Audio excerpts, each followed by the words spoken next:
जी। एक ओंकार सतनाम करता पुरख निरभउ निरवैर अकाल मूरत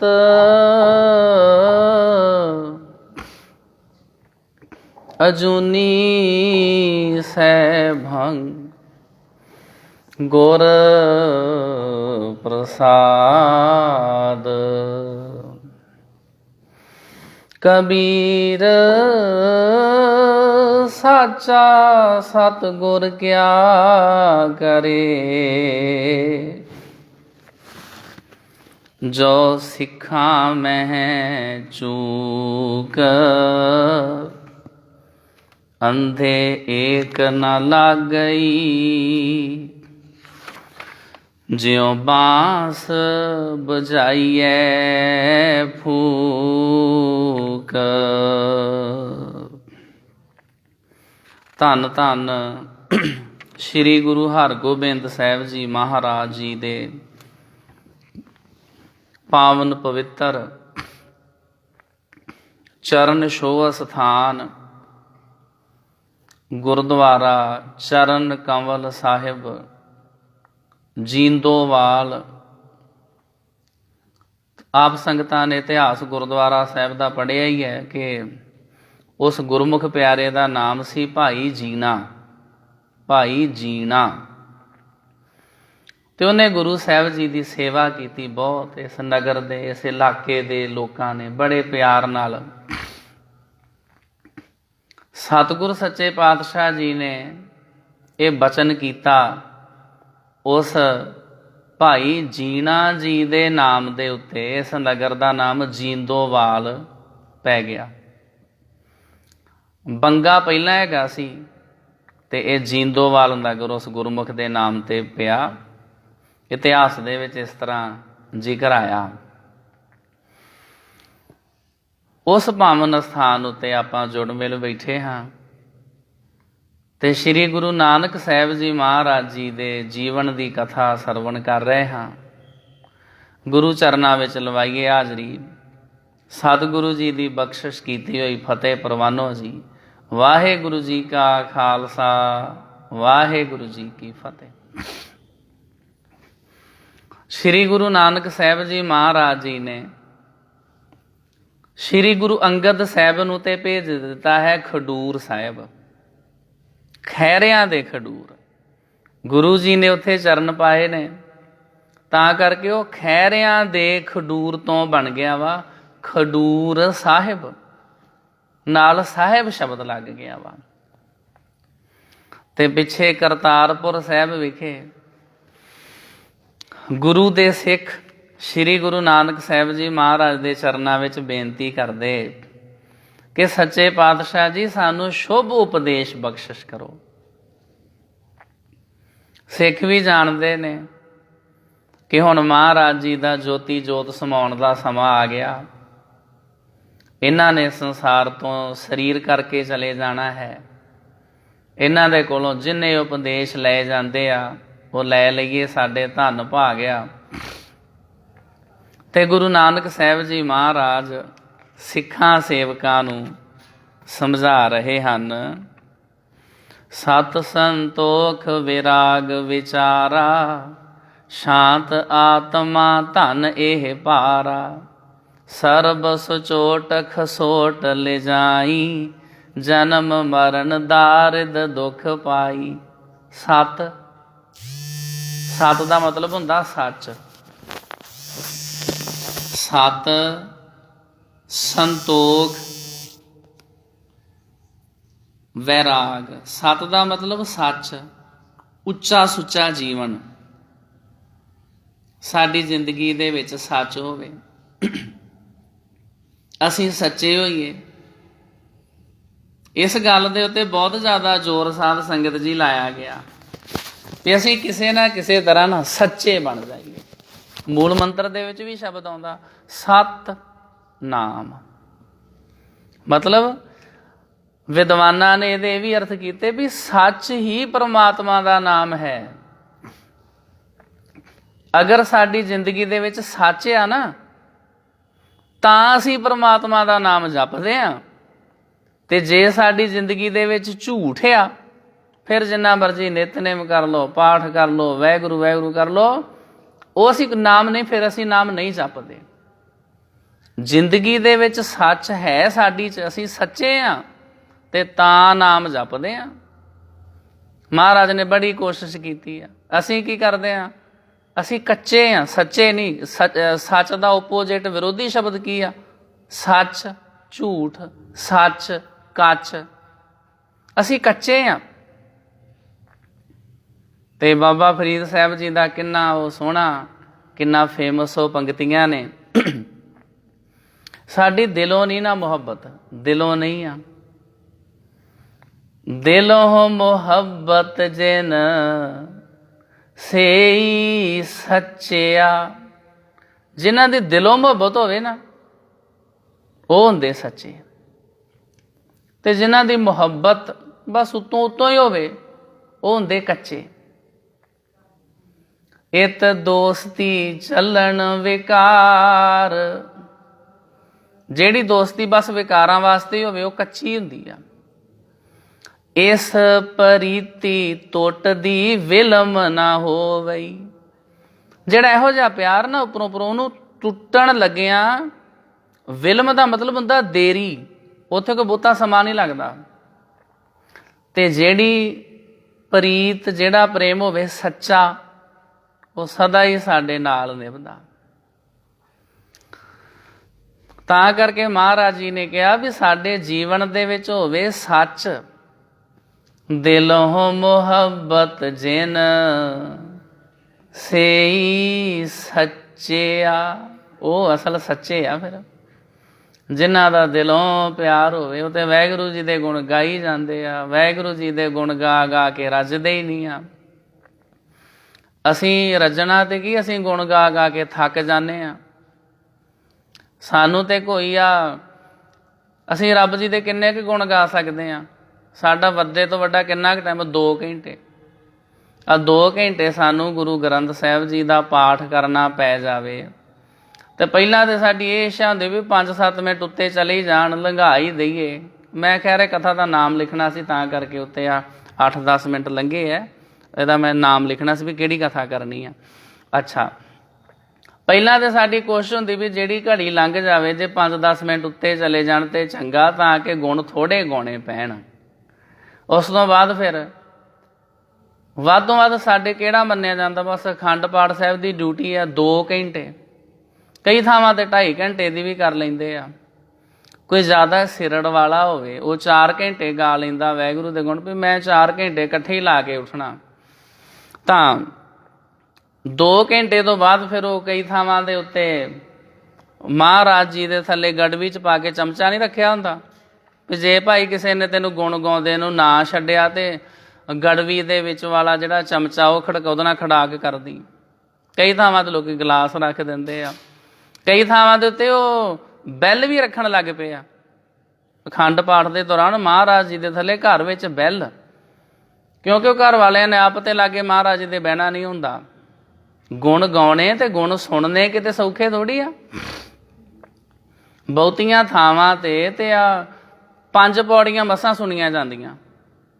ਜਦੋਂ 5 ਪੌੜੀਆਂ ਸੁਣ ਲਈਦੀਆਂ ਤੇ ਸੋ ਮੈਂ ਵਿਸਰ ਨਾ ਜਾਈ, ਸੁਣਨ ਵਾਲੇ ਨੂੰ, ਪ੍ਰਸ਼ਾਦ ਵਰਤਾਉਣ ਵਾਲੇ ਨੂੰ ਪਤਾ ਲੱਗ ਜਾਂਦਾ ਵੀ 5 ਪੌੜੀਆਂ ਪੜ੍ਹ ਦਿੱਤੀਆਂ, ਉਸੇ ਵੇਲੇ ਪ੍ਰਸ਼ਾਦ ਵਰਤਾ ਦਿੰਦਾ। ਉਹ ਧਿਆਨ ਰੱਖਦਾ ਵੀ ਜਦੋਂ ਸ਼ਬਦ ਆਏਗਾ ਨਾ, ਸਭਨਾ ਜੀਆਂ ਕਾ ਇੱਕ ਦਾਤਾ ਸੋ ਮੈਂ ਵਿਸਰ ਨਾ ਜਾਈ, ਜਪਜੀ ਸਾਹਿਬ ਨਹੀਂ ਪੂਰਾ ਹੁੰਦਾ, 5 ਪੌੜੀਆਂ, ਉਸੇ ਵੇਲੇ ਉਹ ਫਿਰ ਕੜਾਹ ਪ੍ਰਸ਼ਾਦ ਵਰਤਾ ਦਿੰਦਾ।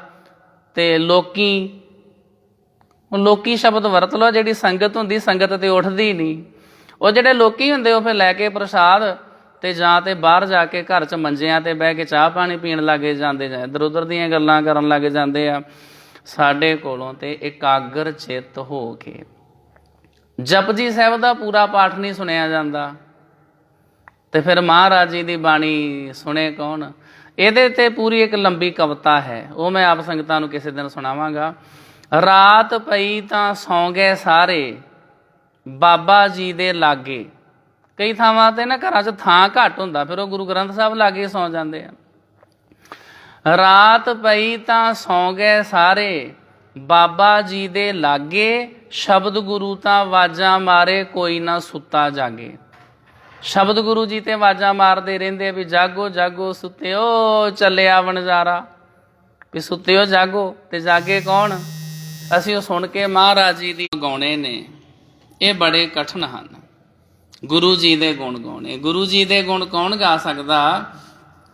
ਜਿਹਦੇ ਹਿਰਦੇ ਦੇ ਵਿੱਚ ਗੁਰੂ ਸਾਹਿਬ ਜੀ ਦੇ ਵਾਸਤੇ ਪਿਆਰ ਹੋਵੇ। ਦਿਲੋਂ ਮੁਹੱਬਤ ਜਿਨ ਸੇਈ ਸੱਚਿਆ। ਸਾਡੀ ਉਹ ਮੁਹੱਬਤ ਦਿਲੋਂ ਨਹੀਂ ਰਹੀ ਤੇ ਉਹ ਗੁਰੂ ਗ੍ਰੰਥ ਸਾਹਿਬ ਜੀ ਦੇ ਥੱਲੇ ਕੁਝ ਥਾਵਾਂ ਦੇ ਉੱਤੇ ਨਾ ਬੈਲ ਰੱਖ ਦਿੰਦੇ ਆ, ਚਾਬੀ ਭਰ ਲਈਦੀ ਆ, ਉੱਤੇ ਸਵਿਚ ਲੱਗਾ ਹੁੰਦਾ, ਉਹਨੂੰ ਦਬਾ ਦੇਈਦਾ, ਉਹਦੇ ਨਾਲ ਫਿਰ ਆਵਾਜ਼ ਹੁੰਦੀ ਆ। ਘਰ ਵਾਲੇ ਨੂੰ ਪਤਾ ਲੱਗ ਜਾਂਦਾ ਵੀ ਪਾਠੀ ਸਿੰਘ ਨੂੰ ਛੱਡਣਾ। ਤੇ ਉਹ ਜਿਹੜਾ ਤਾਂ ਬੈਠਾ ਇਕੱਲਾ ਹੀ ਪਾਠ ਕਰਦਾ, ਉਹਦਾ ਆਲੇ ਦੁਆਲੇ ਹੱਥ ਹੁੱਥ ਮਾਰਦਾ ਰਹਿੰਦਾ, ਆਲੇ ਦੁਆਲੇ ਥੱਲੇ ਗੀਤ ਨਾਲ। ਉਹ ਬਜ਼ੁਰਗ ਪਾਠੀ ਸਿੰਘ ਸੀ, ਥੱਲੇ ਮਹਾਰਾਜ ਜੀ ਦੇ ਬੈਲ ਪਈ ਸੀ, ਉਹ ਸਵਿਚ ਨੱਪੀਏ ਤੇ ਉਹਨੇ ਟੁਰਨ ਟੁਰਨ ਕਰਨਾ ਸੀ।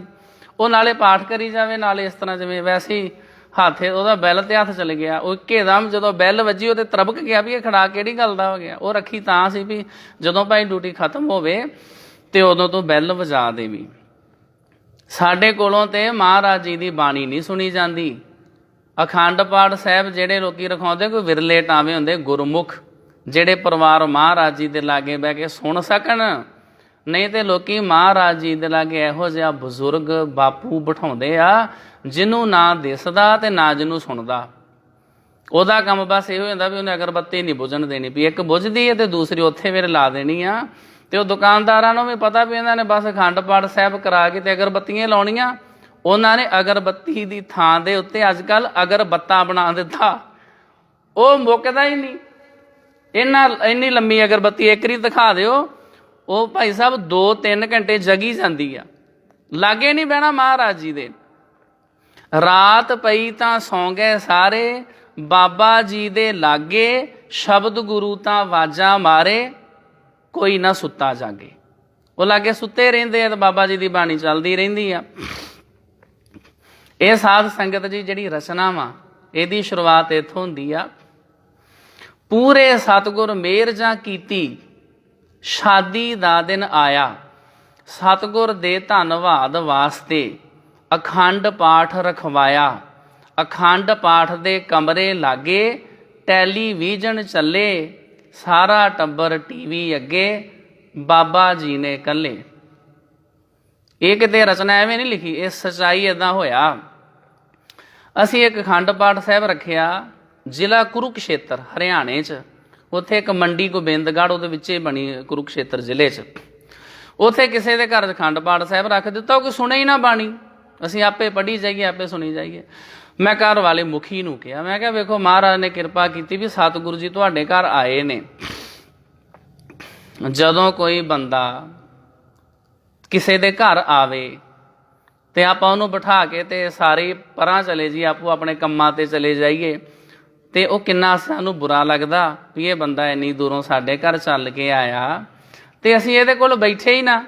ਆਪਣੀ ਕੋਸ਼ਿਸ਼ ਹੁੰਦੀ ਵੀ ਨਹੀਂ, ਉਹਦੇ ਨਾਲ ਕੁਝ ਨਾ ਕੁਝ ਸਮਾਂ ਸਪੈਂਡ ਕਰੋ, ਉਹਦੇ ਕੋਲ ਬੈਠੋ, ਉਹਦੀ ਗੱਲਬਾਤ ਸੁਣੋ।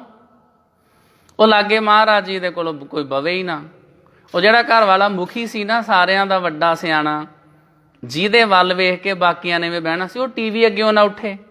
ਸੱਚਾਈ, ਇਹ ਸੱਚੀ ਇੱਕ ਗਾਥਾ। ਮੈਂ ਉਹਨੂੰ ਕਿਹਾ ਵੀ ਤੁਸੀਂ ਮਹਾਰਾਜ ਦੀ ਬਾਣੀ ਸੁਣੋ।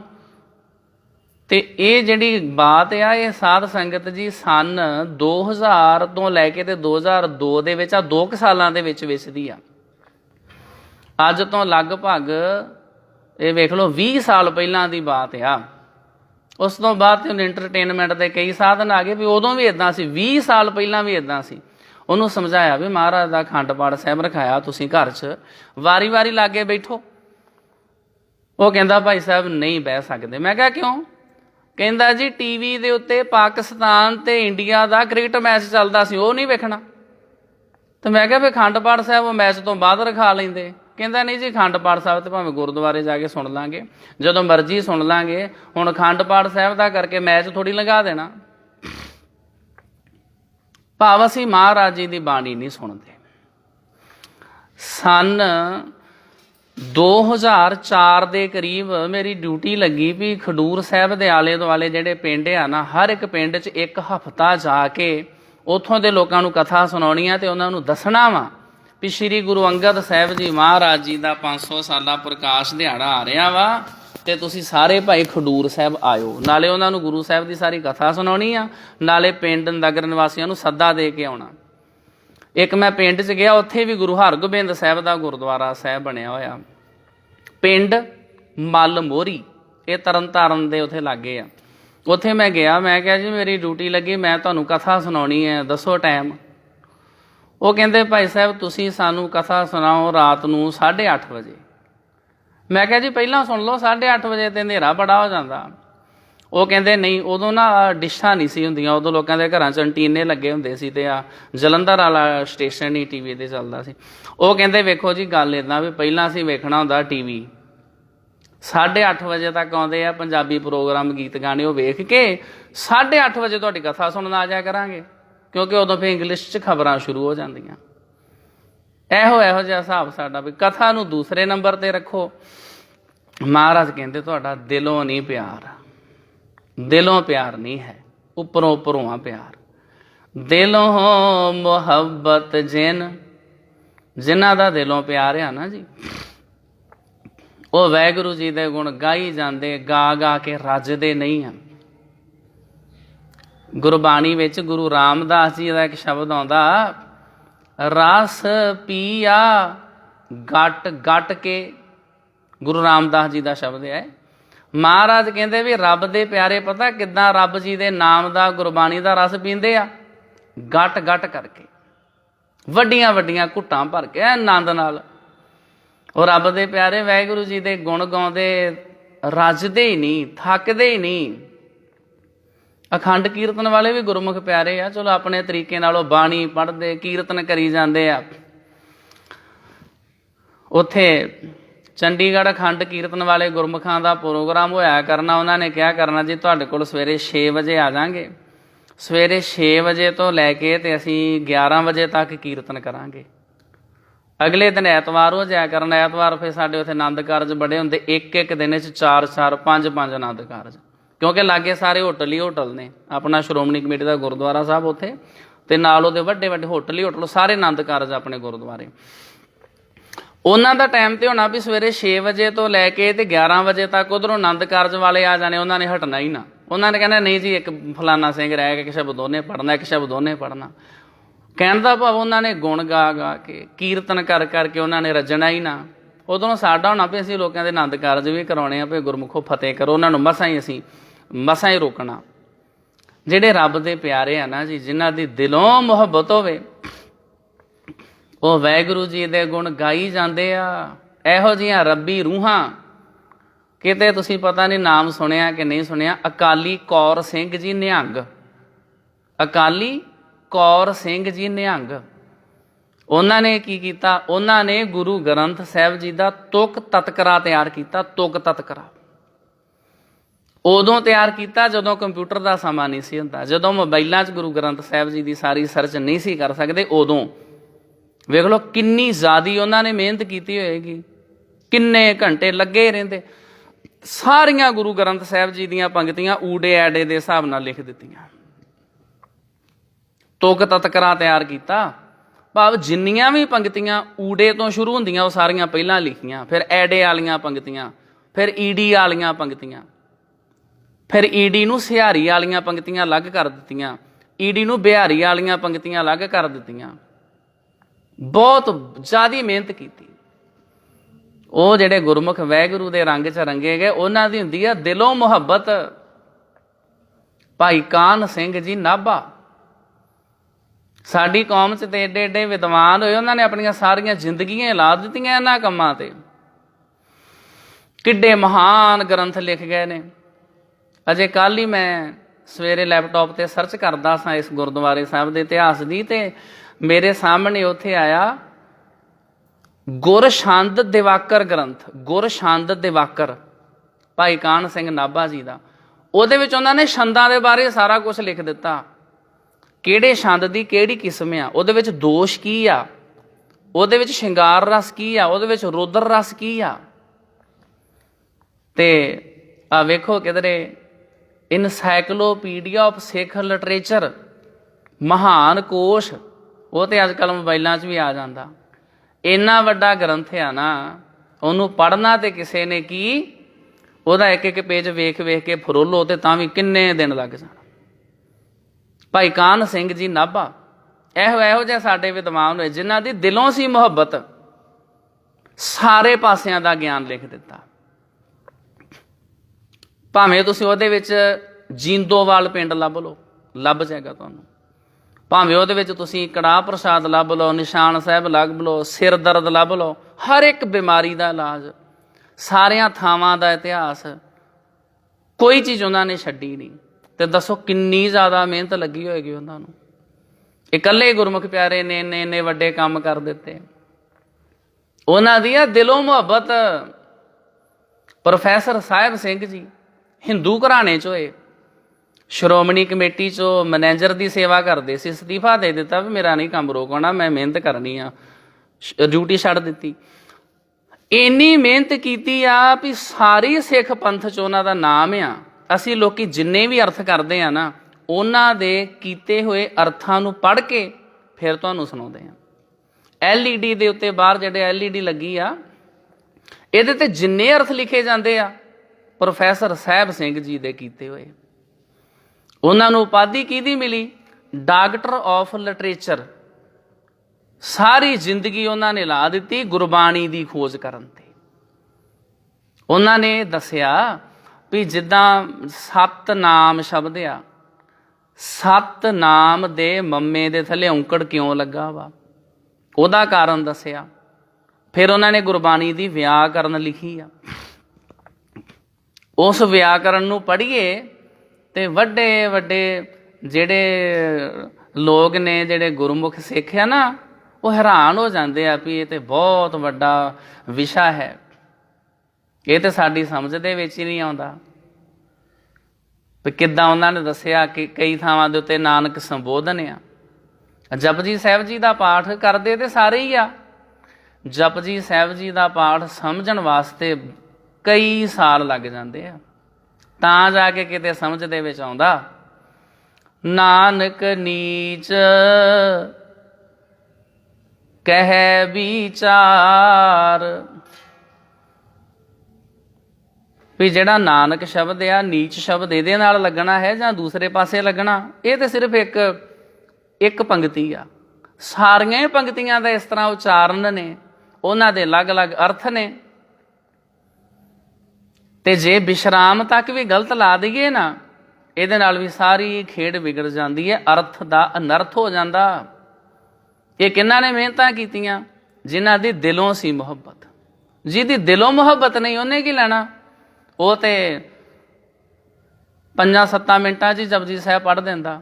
ਜੇ ਕਿਸੇ ਨੂੰ ਪੁੱਛੀਏ ਵੀ ਕਿੱਦਾਂ ਫਿਰ ਗੁਰਮੁਖ ਪਿਆਰੇ ਬੜੀ ਬਾਣੀ ਪੜ੍ਹਦੇ? ਹਾਂਜੀ, ਹੁਣ ਤੇ ਮਹਾਰਾਜ ਦੀ ਬੜੀ ਕਿਰਪਾ, ਹੁਣ ਤੇ ਜਪਜੀ ਸਾਹਿਬ ਕੰਠੀ ਹੋ ਗਿਆ, ਹੁਣ ਤੇ ਮੈਂ ਨਹਾਉਂਦਾ ਹੀ ਜਪਜੀ ਸਾਹਿਬ ਪੜ੍ਹ ਦੇਣਾ। ਪਿਆਰੇ ਇਸ ਤਰ੍ਹਾਂ ਇਹ ਫਾਸਟ ਦਾ ਵਿਸ਼ਾ ਨਹੀਂ ਸੀ, ਇਹਨੂੰ ਦਿਨੋਂ ਦਿਨ ਸਲੋ ਕਰਨਾ ਸੀ, ਉਹਦੇ 'ਚੋਂ ਰਸ ਲੈਣਾ ਸੀ, ਉਸ ਬਾਣੀ ਨੂੰ ਸਮਝਣਾ ਸੀ। ਉਹ ਪੰਗਤੀਆਂ ਪੜ੍ਹ ਪੜ੍ਹ ਕੇ ਮਨ ਦੇ ਵਿੱਚ ਸਵਾਲ ਆਉਣੇ ਚਾਹੀਦੇ ਸੀ। ਏਕਾ ਮਾਈ, ਇੱਥੇ ਕਿਹੜੀ ਮਾਈ ਦੀ ਗੱਲ ਕੀਤੀ ਆ ਭਈ? ਮੈਨੂੰ ਪਤਾ ਤੇ ਹੋਵੇ ਕਿ ਮੈਂ ਬਸ ਪੜ੍ਹੀ ਜਾਣਾ ਪਿਛਲੇ 20 ਸਾਲਾਂ ਤੋਂ।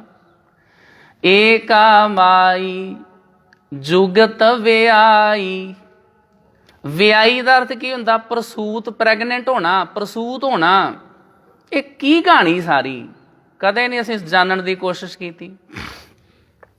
ਜਾਣਨਾ ਹੋਵੇ ਤੇ ਅੱਜ ਕੱਲ੍ਹ ਵੈਸੇ ਬੜਾ ਸੁਖੈਨ ਆ। ਗੁਰੂ ਕਿਰਪਾ ਨਾਲ ਇਹ ਸਾਰੀ ਕਥਾ ਮੈਂ ਕਰ ਚੁੱਕਾ ਵਾਂ ਪਿਛਲੇ ਕਈ ਸਾਲਾਂ ਦੇ ਵਿੱਚ, ਤੇ ਉਹ ਸਮਝਣ ਵਾਸਤੇ ਸਾਨੂੰ ਸਮਾਂ ਕੱਢਣਾ ਪੈਣਾ। ਏਕਾ ਮਾਈ ਜੁਗਤ ਵਿਆਈ, 3 ਚੇਲੇ ਪਰਵਾਨ। ਉਸ ਮਾਈ ਤੋਂ, ਉਸ ਮਾਇਆ ਤੋਂ ਫਿਰ 3 ਚੇਲੇ ਪੈਦਾ ਹੋਏ ਹਿੰਦੂ ਮਿਥਿਆਲੋਜੀ ਦੇ ਅਨੁਸਾਰ। ਤਿੰਨ ਚੇਲੇ ਪਰਵਾਨ, ਇੱਕ ਸੰਸਾਰੀ, ਇੱਕ ਭੰਡਾਰੀ, ਇੱਕ ਲਾਏ ਦੀਵਾਨ। ਇੱਥੇ 3 ਡਿਪਾਰਟਮੈਂਟਾਂ ਦਾ ਜ਼ਿਕਰ ਕਰ ਦਿੱਤਾ। 3 ਡਿਪਾਰਟਮੈਂਟ ਮੰਨੇ ਜਾਂਦੇ ਹਿੰਦੂ ਧਰਮ 'ਚ, ਉਹਨਾਂ ਦੇ 3 ਮੁਖੀ ਦੇਵਤੇ ਮੰਨੇ ਜਾਂਦੇ ਆ। ਇਹਨਾਂ ਸਾਰੇ ਅਰਥਾਂ ਦਾ, ਸਾਰੀਆਂ ਗੱਲਾਂ ਦਾ ਸਮਝ ਕਿੱਥੋਂ ਪਤਾ ਲੱਗਣਾ? ਪ੍ਰੋਫੈਸਰ ਸਾਹਿਬ ਸਿੰਘ ਜੀ। ਅੱਤ ਦੀ ਉਹਨਾਂ ਦੇ ਘਰ 'ਚ ਗਰੀਬੀ, ਮਿਹਨਤ ਇੰਨੀ ਕੀਤੀ ਆ, ਗੁਰਬਾਣੀ ਦੇ ਅਰਥ ਕਰਦੇ ਕਰਦੇ ਗੁਰਬਾਣੀ ਦੇ ਰੰਗ 'ਚ ਹੀ ਰੰਗੇ ਗਏ। ਬਾਬਾ ਫਰੀਦ ਜੀ ਦੇ ਸਲੋਕਾਂ ਦੇ ਅਰਥ ਕਰਿਆ ਕਰਨੇ। ਕਿਸੇ ਵੇਲੇ ਕਿਸੇ ਸਲੋਕ ਦਾ ਅਰਥ ਨਾ ਪਤਾ ਚੱਲਣਾ ਤੇ ਕਹਿੰਦੇ ਜਦੋਂ ਮੈਂ ਦੁੱਧ ਲੈਣ ਜਾਇਆ ਕਰਨਾ ਨਾ ਤੇ ਹੱਥ 'ਚ ਡੱਬਾ ਫੜਨਾ ਤੇ ਨਾਲੇ ਬਾਬਾ ਫਰੀਦ ਜੀ ਦਾ ਸਲੋਕ ਗਾਉਂਦੇ ਜਾਇਆ ਕਰਨਾ। ਜਦੋਂ ਬਾਰ-ਬਾਰ ਸਲੋਕ ਨੂੰ ਗਾਈ ਜਾਣਾ, ਸਲੋਕ ਨੂੰ ਪੜ੍ਹੀ ਜਾਣਾ, ਆਪਣੇ ਆਪ ਹੀ ਫਿਰ ਗੁਰੂ ਸਾਹਿਬ ਜੀ ਨੇ ਕਿਰਪਾ ਕਰਨੀ ਵੀ ਹਾਂ ਇਹਦਾ ਅਰਥ ਇਸ ਤਰ੍ਹਾਂ ਹੋ ਸਕਦਾ। ਉਸ ਬੰਦੇ ਦਾ ਦਿਮਾਗ ਫਿਰ ਉਹੀ ਚੀਜ਼ ਸੋਚਦਾ ਰਹਿੰਦਾ ਵੀ ਫਲਾਨੀ ਪੰਕਤੀ ਦਾ ਅਰਥ ਕਿਵੇਂ ਬਣ ਸਕਦਾ। ਆ ਕਿਧਰੇ ਸ਼੍ਰੀ ਗੁਰੂ ਗ੍ਰੰਥ ਸਾਹਿਬ ਦਰਪਣ ਦੇ ਵਿੱਚ ਅਰਥ ਪੜ੍ਹ ਕੇ ਵੇਖੋ, ਜਿਹੜਾ ਆਪਾਂ ਸਲੋਕ ਇੱਕ ਦਿਨ ਪੜ੍ਹਿਆ ਸੀ, ਕੰਧ ਕੁਹਾੜਾ ਸਿਰ ਘੜਾ, ਵਣ ਕੈ ਸਰ ਲੋਹਾਰ, ਫਰੀਦਾ ਹਾਂ ਲੋੜੀ ਸ਼ਹਿ ਆਪਣਾ, ਤੂੰ ਲੋੜੈ ਅੰਗਿਆਰ। ਕਹਿੰਦੇ ਮੇਰੀ ਸਮਝ ਦੇ ਵਿੱਚ ਨਾ ਆਵੇ ਵੀ ਇਹ ਜਿਹੜਾ ਵਣ ਕੈ ਸਰ ਲੋਹਾਰਿਆ ਕਿ ਵਣ ਕੈਸਰ ਲੋਹਾਰਿਆ, ਇਹ ਕੈ ਸ਼ਬਦ ਲੱਗ ਗਿਆ ਕਿ ਕੈ ਸ਼ਬਦ ਸਰ ਦੇ ਨਾਲ ਜੁੜਿਆ। ਕਹਿਣ ਦਾ ਭਾਵ ਇੰਨੀ ਬਰੀਕੀ ਵਿੱਚ ਜਾ ਜਾ ਕੇ ਗੁਰਬਾਣੀ ਨੂੰ ਸਮਝਿਆ ਉਹਨਾਂ ਗੁਰਮੁਖ ਪਿਆਰਿਆਂ ਨੇ। ਫਿਰ ਉਹਨਾਂ ਦੀ ਡਿਊਟੀ ਲੱਗ ਗਈ ਸ਼ਹੀਦ ਸਿੱਖ ਮਿਸ਼ਨਰੀ ਕਾਲਜ ਆ ਅੰਮ੍ਰਿਤਸਰ ਸਾਹਿਬ ਵਿਖੇ, ਆਪਣੇ ਸ਼੍ਰੋਮਣੀ ਕਮੇਟੀ ਦਾ, ਉੱਥੇ ਬੱਚਿਆਂ ਨੂੰ ਪੜ੍ਹਾਉਣ ਦੀ। ਫਿਰ ਉੱਥੇ ਬੱਚਿਆਂ ਨੂੰ ਗੁਰਬਾਣੀ ਦੀ ਵਿਆਕਰਨ ਪੜ੍ਹਾਉਂਦੇ ਰਹੇ ਆਖਰੀ ਸਵਾਸਾਂ ਤੱਕ, ਜਿੰਨਾ ਚਿਰ ਐਨ ਸਰੀਰ ਜਵਾਬ ਨਾ ਦੇ ਗਿਆ। ਪੜ੍ਹਾਈ ਗਏ, ਸੇਵਾ ਕਰੀ ਗਏ। ਫਿਰ ਐਨ ਜਦੋਂ ਆਖਰੀ ਸਮਾਂ ਆਇਆ, ਹਸਪਤਾਲ 'ਚ ਬੈੱਡ ਦੇ ਉੱਤੇ ਪਏ ਹੋਏ ਆ, ਸੁਰਤ ਵੀ ਹੌਲੀ ਹੌਲੀ ਜਿਹੜੀ ਸੀ ਉਹ ਘਟਦੀ ਗਈ ਤੇ ਜਿਹੜੀ ਸੁਰਤ ਸੀ, ਜਿਹੜਾ ਧਿਆਨ ਸੀ, ਉਹ ਸਿਰਫ ਇਸ ਗੱਲ ਦੇ ਵਿੱਚ ਵੀ ਮੈਂ ਗੁਰੂ ਦੀ ਕਿਰਪਾ ਨਾਲ ਬੱਚਿਆਂ ਨੂੰ ਗੁਰਬਾਣੀ ਸਿਖਾਉਣੀ, ਉਹਨਾਂ ਨੂੰ ਪੜ੍ਹਾਉਣਾ। ਉਹਨਾਂ ਦਾ ਬੱਚਾ ਲਿਖਦਾ, ਉਹਨਾਂ ਦਾ ਇੱਕ ਬੇਟਾ doctor Daljit Singh eye specialist ਹੋਏ, ਉਹਨਾਂ ਦਾ ਹਸਪਤਾਲ ਅੰਮ੍ਰਿਤਸਰ ਸਾਹਿਬ ਵਿਖੇ। ਕਹਿੰਦੇ ਵੀ ਪ੍ਰੋਫੈਸਰ ਸਾਹਿਬ ਸਿੰਘ ਜੀ ਦੇ ਬੈੱਡ ਤੇ ਪਏ ਹੋਏ, ਬਿਮਾਰ ਆ, ਸਰੀਰ ਨਹੀਂ ਹੁਣ ਕੰਮ ਕਰਦਾ। ਉਹਨਾਂ ਦੇ ਕੰਨ ਵਿੱਚ ਜਾ ਕੇ ਮੈਂ ਕਿਹਾ ਜੀ ਤੁਸੀਂ ਉੱਥੇ ਸ਼ਹੀਦ ਸਿੱਖ ਮਿਸ਼ਨਰੀ ਕਾਲਜ ਬੱਚਿਆਂ ਦੀ ਕਲਾਸ ਨਹੀਂ ਲਾਉਣ ਜਾਣਾ? ਬਿਮਾਰੀ ਦੀ ਅਵਸਥਾ 'ਚ ਉੱਠ ਕੇ ਬਹਿ ਗਏ। ਕਹਿੰਦੇ ਹਾਂ ਹਾਂ ਉਹ ਤਾਂ ਮੈਂ ਜਾਣਾ, ਮੈਨੂੰ ਉੱਥੇ ਛੱਡ ਆਓ। ਹਸਪਤਾਲ 'ਚ ਪਏ ਹੋਏ, ਰੱਬ ਦੇ ਰੰਗ 'ਚ ਰੰਗੇ ਹੋਏ, ਜਿਨ੍ਹਾਂ ਦੀ ਦਿਲੋਂ ਮੁਹੱਬਤ ਹੋਵੇ ਨਾ ਜੀ, ਆਖਰੀ ਸਵਾਸਾਂ ਤੱਕ ਵਾਹਿਗੁਰੂ ਜੀ ਦੇ ਗੁਣ ਗਾਉਂਦੇ ਰਹਿੰਦੇ ਆ। ਕਰਮ ਸਿੰਘ ਜੀ ਹਿਸਟੋਰੀਅਨ, ਉਹਨਾਂ ਨੇ ਜਿਹੜੀਆਂ ਕਿਤਾਬਾਂ ਲਿਖੀਆਂ, ਮੇਰੀ ਇਤਿਹਾਸਕ ਖੋਜ। ਉੱਧਰੋਂ ਭਾਰਤ ਵਿੱਚ ਪਲੇਗ ਦੀ ਬਿਮਾਰੀ ਫੈਲੀ ਸੀ, ਲੋਕੀ ਤੇ ਆਪਣੇ ਘਰ ਬਾਹਰ ਛੱਡ ਕੇ ਤੇ ਦੂਰ ਜਾ ਰਹੇ ਸੀ, ਜਿਨ੍ਹਾਂ ਜਿਨ੍ਹਾਂ ਪਿੰਡਾਂ 'ਚ ਪਲੇਗ ਫੈਲੀ ਸੀ। ਕਰਮ ਸਿੰਘ ਜੀ ਹਿਸਟੋਰੀਅਨ ਬਜ਼ੁਰਗਾਂ ਦੇ ਬਿਆਨ ਇਕੱਠੇ ਕਰਦੇ ਪਏ ਸੀ ਵੀ ਜਿਹੜੇ ਬਜ਼ੁਰਗ ਨੇ ਐਨ ਆਖਰੀ ਸਵਾਸਾਂ 'ਤੇ ਆਏ ਹੋਏ, ਇਹਨਾਂ ਦੇ ਕੋਲੋਂ ਮੈਂ ਇਤਿਹਾਸ ਇਕੱਠਾ ਕਰ ਲਵਾਂ, ਕਿਤੇ ਇਹ ਚੜ੍ਹਾਈ ਨਾ ਕਰ ਜਾਣ। ਜੇ ਇਹ ਬਜ਼ੁਰਗ ਚਲੇ ਗਏ ਤੇ ਬਹੁਤ ਸਾਰਾ ਇਤਿਹਾਸ ਦਾ ਖਜ਼ਾਨਾ ਇਹਨਾਂ ਦੇ ਸੀਨੇ ਦੇ ਵਿੱਚ ਹੀ ਨਾਲ ਦਫਨ ਹੋ ਜਾਣਾ। ਜਦੋਂ ਇਹਨਾਂ ਦਾ ਸਰੀਰ ਸਾੜਿਆ ਜਾਣਾ, ਇਤਿਹਾਸ ਦਾ ਖਜ਼ਾਨਾ ਨਾਲ ਹੀ ਸੜ ਜਾਣਾ। ਤਾਂ ਕਰਕੇ ਕਰਮ ਸਿੰਘ ਹਿਸਟੋਰੀਅਨ ਨੂੰ ਪਤਾ ਲੱਗਣਾ ਨਾ ਵੀ ਫਲਾਨੇ ਦੇ ਘਰ ਵਿੱਚ ਇੱਕ ਬਹੁਤ ਜ਼ਿਆਦਾ ਵੱਡੀ ਉਮਰ ਦਾ ਬਜ਼ੁਰਗ ਆ, ਉਹਦੇ ਕੋਲ ਕਾਗਜ਼ ਪੈਨ ਲੈ ਕੇ ਚਲੇ ਜਾਣਾ ਤੇ ਉਹਨਾਂ ਨੂੰ ਕਹਿਣਾ ਵੀ ਬਜ਼ੁਰਗੋ ਤੁਸੀਂ ਨਾ ਮੈਨੂੰ ਆਪਣਾ ਜਿੰਨਾ ਤੁਹਾਨੂੰ ਚੇਤਾ ਪੁਰਾਣਾ ਇਤਿਹਾਸ ਸੁਣਾਓ। ਘਰ ਵਾਲਿਆਂ ਨੇ ਕਹਿਣਾ ਵੀ ਸਾਡੇ ਪਲੇਗ ਦੀ ਬਿਮਾਰੀ ਫੈਲੀ, ਅਸੀਂ ਇੱਥੋਂ ਛੱਡ ਕੇ ਜਾਣਾ ਚਾਹੁੰਦੇ ਹਾਂ ਤੇ ਤੈਨੂੰ ਇਤਿਹਾਸ ਦੀ ਪਈ ਆ। ਉਹਨੇ ਕਹਿਣਾ ਨਹੀਂ ਇੱਦਾਂ ਨਾ ਕਰੋ। ਉਹਨਾਂ ਨੇ ਬਜ਼ੁਰਗ ਨੂੰ ਗੱਡੇ 'ਚ ਚੜਾਉਣਾ, ਕਰਮ ਸਿੰਘ ਹਿਸਟੋਰੀਅਨ ਨੇ ਗੱਡੇ 'ਚ ਹੀ ਨਾਲ ਬਹਿ ਜਾਣਾ ਵੀ ਮੈਨੂੰ ਬਜ਼ੁਰਗੋ ਦੱਸ ਜਾਓ ਕੋਈ ਇਤਿਹਾਸ। ਜਿਵੇਂ ਜਿਹੜੇ ਤੁਹਾਡੇ ਇੱਥੋਂ ਦੇ ਰਹਿਣ ਵਾਲੇ ਵੱਡੇ ਵਡੇਰੇ ਬਜ਼ੁਰਗ ਆ, ਉਹਨਾਂ ਨੂੰ ਕਈ ਇਹੋ ਜਿਹੀਆਂ ਗੱਲਾਂ ਇੱਥੋਂ ਦੀਆਂ ਪਤਾ ਜਿਹੜੀਆਂ ਇਤਿਹਾਸ ਦੇ ਵਿੱਚ ਵੀ ਨਹੀਂ ਲਿਖੀਆਂ। ਤੇ ਉਹ ਜਿਵੇਂ ਜਿਵੇਂ ਬਜ਼ੁਰਗ ਤੁਰੇ ਜਾਣਗੇ ਤਿਵੇਂ ਤਿਵੇਂ ਨਾਲ ਦੀ ਨਾਲ ਇਤਿਹਾਸ ਜਿਹੜਾ ਉਹ ਵੀ ਖਤਮ ਹੁੰਦਾ ਜਾਏਗਾ। ਇਹੋ ਜਿਹੇ ਸਾਧ ਸੰਗਤ ਜੀ ਵਿਦਵਾਨ ਹੋਏ ਗੁਰਮੁਖ ਪਿਆਰੇ, ਜਿਨ੍ਹਾਂ ਦੀ ਦਿਲੋਂ ਸੀ ਮੁਹੱਬਤ। ਦਿਲੋਂ ਮੁਹੱਬਤ ਜਿਨ ਸੇਈ ਸੱਚਿਆ, ਜਿਨ ਮਨ ਹੋਰ ਮੁਖ ਹੋਰ ਸੇ ਕਾਂਡੇ ਕੱਚਿਆ। ਜਿਨ੍ਹਾਂ ਦੇ ਮੂੰਹ 'ਚ ਕੁਝ ਹੋਰ ਹੋਵੇ ਤੇ ਅੰਦਰ ਦਿਲ ਦੇ ਵਿੱਚ ਕੁਝ ਹੋਰ ਹੋਵੇ, ਉਹ ਬਾਬਾ ਜੀ ਨੇ ਲਿਖਿਆ ਵੀ ਕੱਚੇ ਹੀ ਨੇ। ਰੱਤੇ ਇਸ਼ਕ ਖੁਦਾਏ, ਜਿਹੜੇ ਵਾਹਿਗੁਰੂ ਜੀ ਦੇ ਇਸ਼ਕ ਦੇ ਵਿੱਚ ਰੰਗੇ ਹੋਣ। ਰੱਤੇ ਇਸ਼ਕ ਖੁਦਾਏ ਰੰਗ ਦੀਦਾਰ ਕੇ, ਵਿਸਰਿਆ ਜਿਨ ਨਾਮ ਤੇ ਭੋਏ ਪਾਰ ਥੀਏ। ਬਾਬਾ ਜੀ ਲਿਖਦੇ ਨੇ ਵੀ ਜਿਨ੍ਹਾਂ ਨੂੰ ਨਹੀਂ ਅਕਾਲ ਪੁਰਖ ਵਾਹਿਗੁਰੂ ਜੀ ਦੇ ਪਿਆਰ ਦਾ ਰੰਗ ਚੜ੍ਹਿਆ। ਰੱਤੇ ਇਸ਼ਕ ਖੁਦਾਏ ਰੰਗ ਦੀਦਾਰ ਕੇ, ਵਿਸਰਿਆ ਜਿਨ ਨਾਮ। ਜਿਨ੍ਹਾਂ ਨੂੰ ਵਾਹਿਗੁਰੂ ਦਾ ਨਾਮ ਭੁੱਲ ਗਿਆ, ਜਿਨ੍ਹਾਂ ਨੂੰ ਗੁਰੂ ਦੀ ਬਾਣੀ ਭੁੱਲ ਗਈ ਆ। ਤੇ ਭੋਏ ਭਾਰ ਥੀਏ, ਭੋਏ ਦਾ ਅਰਥ ਹੁੰਦਾ ਜ਼ਮੀਨ। ਉਹਨਾਂ ਧਰਤੀ ਦੇ ਉੱਤੇ ਭਾਰ ਹੀ ਆ ਜਿਨ੍ਹਾਂ ਦੀ ਸੁਰਤ ਪਰਮਾਤਮਾ ਜੀ ਦੇ ਵਿੱਚ ਨਹੀਂ ਟਿਕੀ। ਸਤਿਗੁਰੂ ਸੱਚੇ ਪਾਤਸ਼ਾਹ ਸਿੱਖਾਂ ਨੂੰ ਸਮਝਾਉਂਦੇ, ਭਾਈ ਤੁਸੀਂ ਨਾ ਆਪਣੇ ਵਿੱਚ ਸੱਚ ਧਾਰਨ ਕਰੋ, ਆਪ ਸੱਚੇ ਬਣਨ ਦੀ ਕੋਸ਼ਿਸ਼ ਕਰੋ। ਹੌਲੀ ਹੌਲੀ ਝੂਠ ਨੂੰ ਮਨਫੀ ਕਰਦੇ ਜਾਓ, ਆਪਣੇ ਵਿੱਚੋਂ ਝੂਠ ਨੂੰ ਘਟਾਉਂਦੇ ਜਾਈਏ।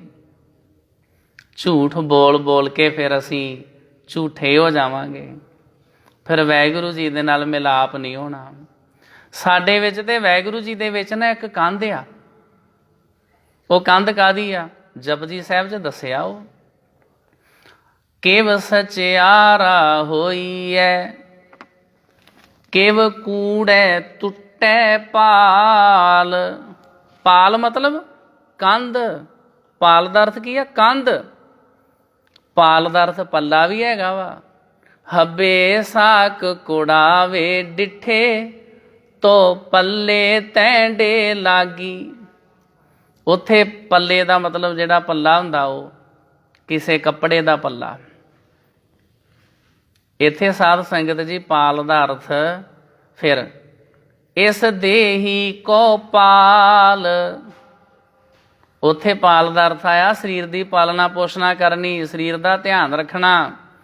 ਗੁਰੂ ਸਾਹਿਬ ਸਮਝਾਉਂਦੇ ਵੀ ਸਰੀਰ ਦਾ ਵੀ ਧਿਆਨ ਰੱਖਿਆ ਕਰੋ ਤਾਂ ਕਿ ਸਰੀਰ ਦੇ ਵਿੱਚ ਆਤਮਾ ਰਹਿਣੀ। ਜੇ ਸਰੀਰ ਤੰਦਰੁਸਤ ਹੋਏਗਾ ਤੇ ਤਾਂ ਹੀ ਪਰਮਾਤਮਾ ਜੀ ਦੇ ਗੁਣ ਗਾ ਸਕੋਗੇ।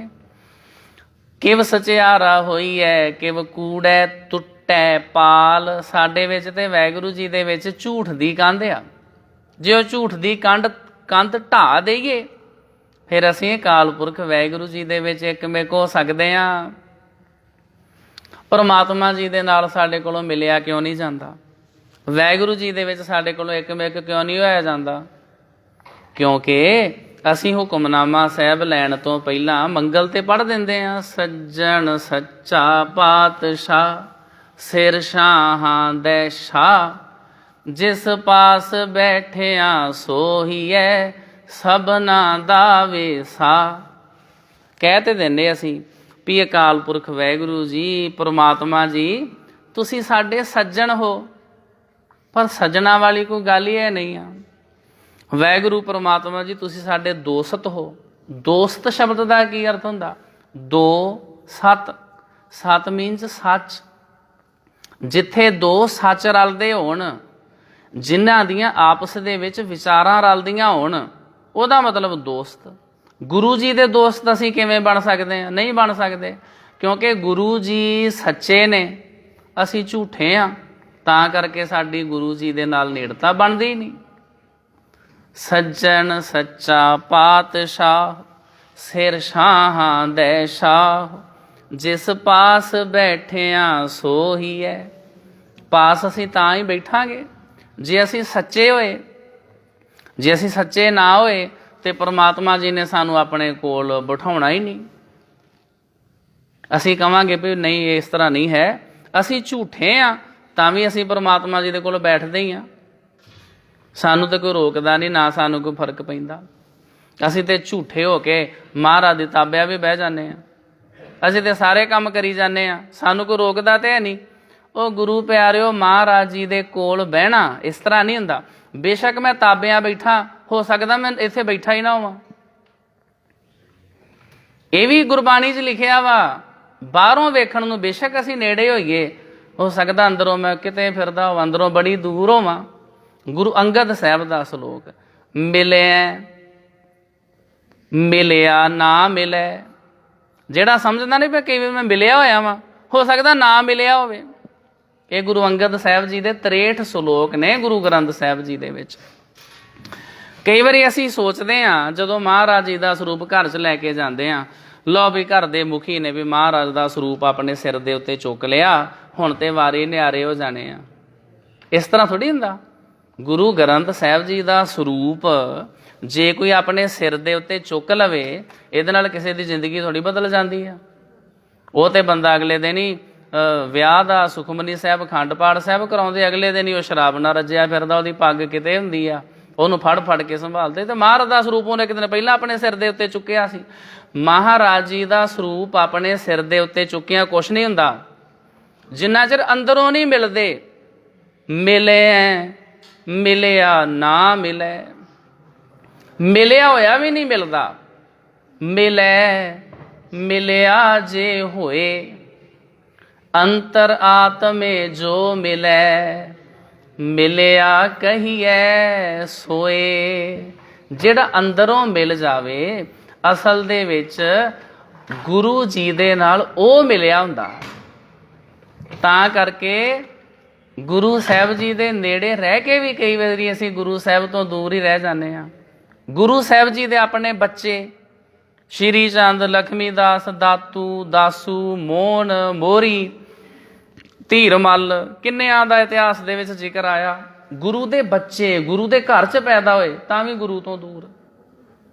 ਗੁਰੂ ਸਾਹਿਬ ਉਹਨਾਂ ਨੂੰ ਗੋਦੀ 'ਚ, ਗੁਰੂ ਅਰਜਨ ਸਾਹਿਬ ਜੀ ਮਿਹਰਬਾਨ ਨਾਲ ਇੰਨਾ ਪਿਆਰ ਕਰਦੇ ਸੀ। ਮਿਹਰਬਾਨ ਪ੍ਰਿਥੀ ਚੰਦ ਦਾ ਬੇਟਾ, ਉਹਨੂੰ ਆਪਣੀ ਗੋਦੀ 'ਚ ਖਿਡਾਉਣਾ, ਚੁੱਕਣਾ, ਲਾਡ ਲਡਾਉਣੇ, ਗਹਿਣੇ ਦੇ ਦੇਣੇ, ਸੋਹਣੇ ਸੋਹਣੇ ਕੱਪੜੇ ਦੇ ਦੇਣੇ। ਮਿਹਰਬਾਨ ਗੁਰੂ ਜੀ ਦੀ ਗੋਦੀ ਦੇ ਵਿੱਚ ਖੇਡ ਕੇ ਵੀ ਗੁਰੂ ਜੀ ਦਾ ਨਾਂ ਹੋ ਸਕਿਆ। ਉਹਨੇ ਗੁਰੂ ਗ੍ਰੰਥ ਸਾਹਿਬ ਜੀ ਦੇ ਮੁਕਾਬਲੇ ਤੇ ਆਪਣੀ ਬਾਣੀ ਉਚਾਰਨ ਕਰ ਦਿੱਤੀ। ਤਾਂ ਕਰਕੇ ਕੋਈ ਜ਼ਰੂਰੀ ਨਹੀਂ ਹੈ ਵੀ ਗੁਰੂ ਜੀ ਦੇ ਕੋਲ ਰਹਿ ਕੇ ਵੀ ਕੋਈ ਗੁਰੂ ਜੀ ਵਰਗਾ ਹੋ ਸਕੇ। ਇੱਥੇ ਸਾਧ ਸੰਗਤ ਜੀ ਦਿਲੋਂ ਪਿਆਰ ਦੀ ਗੱਲ ਆ। ਤੋ ਸਤਿਗੁਰੂ ਸਮਝਾਉਂਦੇ ਵੀ ਉਹ ਜਿੰਨਾ ਚਿਰ ਕੰਧ ਨਹੀਂ ਨਾ ਟੁੱਟਦੀ ਝੂਠ ਦੀ, ਉਹਨਾਂ ਚਿਰ ਮਿਲਾਪ ਨਹੀਂ ਹੋਣਾ। ਕਿਵ ਸਚਿਆਰਾ ਹੋਈ ਹੈ। ਜਪਜੀ ਸਾਹਿਬ ਜੀ ਦਾ ਜਿਹੜਾ ਸਾਧ ਸੰਗਤ ਜੀ ਸੈਂਟਰਲ ਆਈਡੀਆ ਉਹ ਇਹੀ ਹੈ ਵੀ ਅਸੀਂ ਸਚਿਆਰ ਕਿੱਦਾਂ ਹੋਈਏ। ਅਸੀਂ ਝੂਠੇ ਹਾਂ, ਵਾਹਿਗੁਰੂ ਜੀ ਸੱਚੇ ਨੇ, ਤਾਂ ਹੀ ਵਾਹਿਗੁਰੂ ਜੀ ਦੇ ਨਾਲ ਮਿਲਾਪ ਨਹੀਂ ਹੁੰਦਾ। ਕਿਵ ਸਚਿਆਰਾ ਹੋਈਐ, ਕਿਵ ਕੂੜੈ ਟੁੱਟੈ ਪਾਲ। ਉਹ ਕਿੱਦਾਂ ਕੰਧ ਟੁੱਟੇ, ਝੂਠ ਦੀ ਕੰਧ। ਤੇ ਮਹਾਰਾਜ ਸਮਝਾਉਂਦੇ ਭਾਈ ਉਹ ਤਾਂ ਟੁੱਟਣੀ ਆ ਹੁਕਮ ਰਜ਼ਾਈ। ਹੁਣ ਕੱਲੇ ਕੱਲੇ ਸ਼ਬਦ ਵੱਲ ਧਿਆਨ ਦੇਣਾ ਪੈਣਾ। ਜੇ ਤੇ ਅਸੀਂ ਜੱਜੇ ਦੇ ਪੈਰ 'ਚ ਲਾ ਕੇ ਬੋਲਾਂਗੇ ਨਾ ਰਜ਼ਾਈ, ਫਿਰ ਇਹਦਾ ਅਰਥ ਹੋ ਜਾਣਾ ਰਜ਼ਾ, ਭਾਣਾ। ਤੇ ਜੇ ਸਿੱਧਾ ਹੀ ਕਿਸੇ ਨੇ, ਬਹੁਤੇ ਕਾਲੇ ਨੇ ਜਪਜੀ ਸਾਹਿਬ ਸਿੱਧਾ ਹੀ ਪੜ੍ਹ ਦਿੱਤਾ ਜੀ ਹੁਕਮ ਰਜਾਈ ਚੱਲਣਾ, ਫਿਰ ਇਹ ਰਜਾਈ ਉਹ ਬਣ ਜਾਣੀ ਜਿਹੜੀ ਉੱਤੇ ਲੈ ਕੇ ਸੌਂਦੇ ਆ। ਫਿਰ ਉਹ ਰਜਾਈ ਬਣ ਜਾਣੀ ਜੇ ਵਿੱਚ ਜੱਜੇ ਦੇ ਬਿੰਦੀ ਨਾ ਲਾਈ। ਜੇ ਬਿੰਦੀ ਲਾਤੀ ਫਿਰ ਰਜ਼ਾਈ, ਰਜ਼ਾ। ਜੇ ਵਾਹਿਗੁਰੂ ਜੀ ਦੀ ਰਜ਼ਾ 'ਚ ਚੱਲਾਂਗੇ।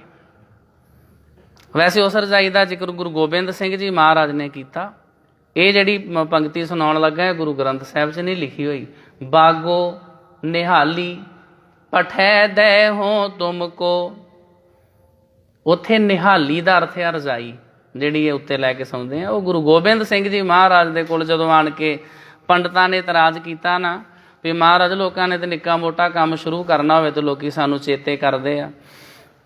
ਕਹਿੰਦੇ ਪੰਡਤ ਜੀ ਨੂੰ ਸੱਦੋ ਤੇ ਅਰਦਾਸ ਬੇਨਤੀ ਕਰਾਓ। ਤੇ ਤੁਸੀਂ ਐਡਾ ਵੱਡਾ ਕੰਮ ਕਰ ਦਿੱਤਾ ਖਾਲਸੇ ਦੀ ਸਾਜਣਾ, ਸਾਨੂੰ ਮਹਾਰਾਜ ਸੱਦਿਆ ਹੀ ਨਹੀਂ।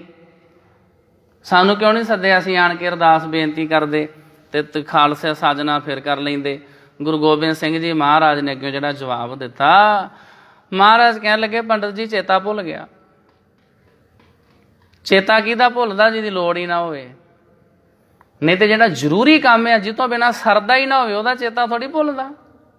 चेता भुल गया पंडित जी। ते उत्थे महाराज फिर लिखते ने, गहो जाद ते भूल न कोप चितारो। पंडित जी क्रोध च ना आओ, दुखी च गुस्सा ना करो, सानू ना चेता भुल गया। तुहानू सदना ते सी विसाखी वाले दिन, चेता ही नहीं रहा। गहो जाद ते भूल न कोप चितारो, क्षत्री सबै कृत विप्रन की, इनहू पैकटाश कृपा के निहारो। पंडित जी कृपा करो, गुस्से ना हो। बागो निहाली पठै दे हो तुमको, आज जे निश्चय जी तारो। तुहाडियां चीज़ां वस्तुआं तुहाडे घरे भेज देंगे, रजाई तलाई जो भी समान चाहिदा है ना वो तुहाडे घरे भेज देंगे। ते तुसीं गुस्से ना हो, सानू तुहाडी लोड़ ही नहीं रही। साडे खालसे ने आपे सारे काम कर लिया करने ने। महाराज जी ने तो इथों तक भी लिखिया वा भी सानू हुण पंडित जी होर किसी नूं दान दक्षिणा देण दी लोड़ नहीं है। दान दिओ इन ही को भलो। साडा जदों भी जी कीता ना कुछ दान करन दा, किसी नूं कुछ देण दा, असीं अपने खालसे नूं दे दिया करना। उत्थे महाराज जी दे बचन आए ने, दान दिओ इन ही को भलो। गुरु दिओ खालसो साध संगत जी, एवें तुहानूं पंडितां इत्यादि किसी होर नूं लभण दी जरूरत नहीं है। अगर कोई बहुता ही जी करे मैं कोई दान पुण्य करना, कोई सेवा करनी, ਉਹਦੇ ਲਈ ਗੁਰੂ ਦੇ ਸਿੱਖ ਨਹੀਂ ਹੈਗੇ, ਉਹਨਾਂ ਨੂੰ ਦਾਨ ਕਰੋ। ਜੋ ਗੁਰੂ ਦੇ ਸਿੱਖਾਂ ਨੂੰ ਦਿਓਗੇ ਉਹ ਸਾਰਾ ਗੁਰੂ ਨੂੰ ਹੀ ਜਾਣਾ। ਇਦਾਂ ਦੀਆਂ ਵੀ ਪੰਕਤੀਆਂ ਗੁਰੂ ਗ੍ਰੰਥ ਸਾਹਿਬ 'ਚ ਆਈਆਂ ਨੇ। दान दियो इन ही को भलो, और को दान सुहात न नीको, आगे दयो इन ही को फलो। जे तुसी अगे दी इच्छा रखते ना भी गांह जाके मिलेगा, वो गुरु दे खालसे नूं दिता होया ही गांह जाके फलेगा। मैं उत्थे कथा करदा सा दुर्गापुर, मैनूं पता लग्या एक बीबी उत्थे लंगर तैयार करन वास्ते आउंदी सी, ते जिस दिन श्राद्धां वाले दिन वो आई ना। ਉਹਦੀਆਂ ਬਾਕੀ ਸਹੇਲੀਆਂ ਨੇ ਪੁੱਛਿਆ, ਭੈਣ ਤੂੰ ਗੁਰਦੁਆਰੇ ਰੋਟੀਆਂ ਪਕਾਉਣ ਨਹੀਂ ਆਈ? ਉਹਨੇ ਸੁਨੇਹਾ ਘੱਲਿਆ ਮੈਂ ਥੋੜੀ ਜਿਹੀ ਲੇਟ ਆਵਾਂਗੀ। ਤਾਂ ਪਤਾ ਲੱਗਿਆ ਵੀ ਕਿਉਂ ਲੇਟ ਕਿਉਂ। ਵਿਚਲੀ ਗੱਲ ਦਾ ਪਤਾ ਚੱਲਿਆ ਵੀ ਅੱਜ ਸ਼ਰਾਧ ਆ। ਅੱਜ ਉਹਨੇ ਆਪਣੇ ਘਰ ਦੇ ਵਿੱਚ ਪੰਡਤਾਂ ਦੇ ਵਾਸਤੇ ਲੰਗਰ ਤਿਆਰ ਕੀਤਾ ਤੇ ਉਹਨਾਂ ਦੇ ਘਰ ਦੇ ਕੇ ਆਉਣਾ, ਤਾਂ ਲੇਟ ਹੋ ਗਈ। अगले दिन बीबी गुरुद्वारे आई, मैं कहा भी आ चंगा काम है, कथा साडे कोलों सुन जानी आ, कीर्तन साडे कोलों सुन जानी आ, ते लंगर पंडितां नूं। ये तो बहुत घटिया काम कीता तूं। साडा की फायदा होया समझाउण दा, जे तुसीं अजे तक शराधां दे चक्करां चों नहीं निकले। पहली गल ते शराध करने नहीं सी, ये तुहाडे कोई वड्डे वडेरियां नूं नहीं पहुंचदा। जे रिहा ही नहीं जांदा भी जरूर ही मैं दान पुण्य करना, ते उहदे वास्ते गुरु का खालसा नहीं महाराज ने बनाया। दान दिओ इन ही को भलो, ਇਹਦਾ मतलब तू साडी सर्विस स्लो समझदी आ भी ਜਿਹੜਾ ਬਾਪੂ ਵਾਸਤੇ ਸੂਟ ਘੱਲਣਾ, ਪੰਡਤ ਦੀ ਸਰਵਿਸ ਤੇਜ਼ ਆ ਵੀ ਉਹ ਛੇਤੀ ਉੱਥੇ ਪਿੱਤਰ ਲੋਕ 'ਚ ਉਹਨੇ ਡਿਲੀਵਰ ਕਰ ਦੇਣਾ ਤੇ ਸਾਡੇ ਉਹ ਸਮਾਂ ਲੱਗਣਾ। ਮਹਾਰਾਜ ਜੀ ਨੇ ਸਾਨੂੰ ਇਹੋ ਜਿਹੇ ਸਾਰੇ ਵਹਿਮਾਂ ਭਰਮਾਂ ਤੋਂ ਕੱਢਿਆ ਤੇ ਸਾਨੂੰ ਮਹਾਰਾਜ ਜੀ ਨੇ ਨਿਆਰਾ ਬਣਾਇਆ। ਅੱਜ ਦੇ ਵਕਤ ਇਤਨੀਆਂ ਬੇਨਤੀਆਂ ਪ੍ਰਵਾਨ ਕਰਨੀਆਂ ਜੀ, ਹੋਈਆਂ ਭੁੱਲਾਂ ਗਲਤੀਆਂ ਦੀ ਮਾਫੀ। ਫਤਿਹ ਪ੍ਰਵਾਨੋ। ਵਾਹਿਗੁਰੂ ਜੀ ਕਾ ਖਾਲਸਾ, ਵਾਹਿਗੁਰੂ ਜੀ ਕੀ ਫਤਿਹ।